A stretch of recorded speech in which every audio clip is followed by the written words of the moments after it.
Скажите, пожалуйста, как вы относитесь к тому, что во Владикавказе будет воздвигнут памятник Архипу Осипову? Если бы я знал, кто это. Спасибо.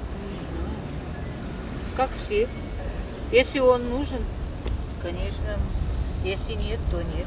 Ну, это как бы историческое, желательно, конечно, поставить.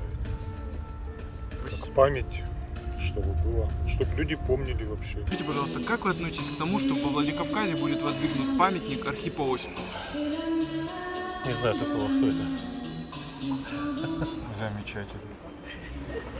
Давно надо было, его зря убирали вообще. Он стоял вот там. Спасибо большое.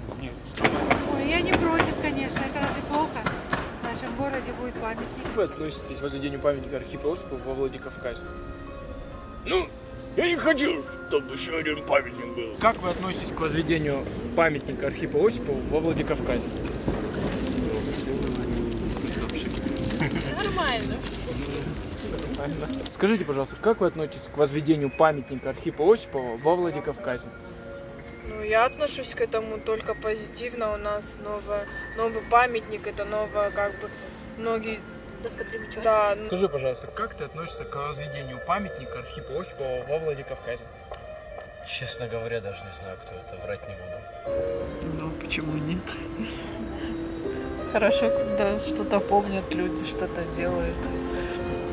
Это хорошо, я считаю. Пожалуйста, как вы относитесь к возведению памятника Архипу Осипову во Владикавказе? я думаю, что сейчас такое время, что необходимо как бы возвести памятник нашим героям осетинским. Это будет более патриотично, тем более для нашей республики.